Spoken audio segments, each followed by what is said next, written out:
पैठण तालुक्यातली ही परिस्थिती आहे जिथे पुरामुळे नागरिकांची शाळा धर्मशाळांमध्ये त्यांना स्थलांतरित करण्यात आलेलं आहे। हे दृश्य पाहतोय पैठणमधली दृश्य आहे ज्या ठिकाणी अतिवृष्टीनं कहर केलाय। नाथसागर मंदिराला सुद्धा खरं पाण्याचा वेढा बसला होता।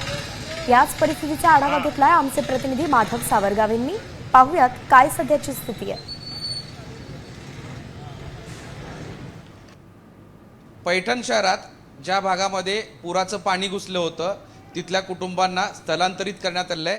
नाथशाळा, बसस्थानक, त्याचबरोबर वेगवेगळ्या ठिकाणी ही सगळी कुटुंब ठेवण्यात आलेली आहे आणि त्यांची जेवणाची व्यवस्था सुद्धा प्रशासन किंवा वेगळ्या संस्थांच्या मदतीनं त्यांच्या वतीनं करण्यात येत आहे। सध्या मी नाथ हायस्कूलमध्ये आहे। तिथे सध्या ही खिचडी बनवण्याचं, मसाला भात बनवण्याचं काम सुरू आहे।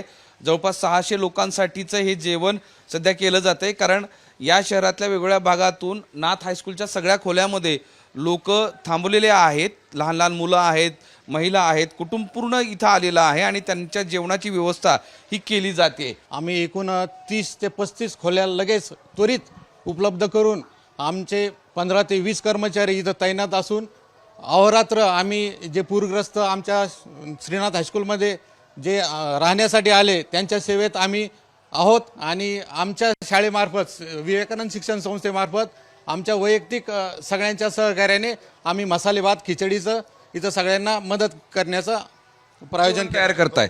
मोहम्मद इरफानचा माधव सावरगावे, साम टीव्ही, पैठण।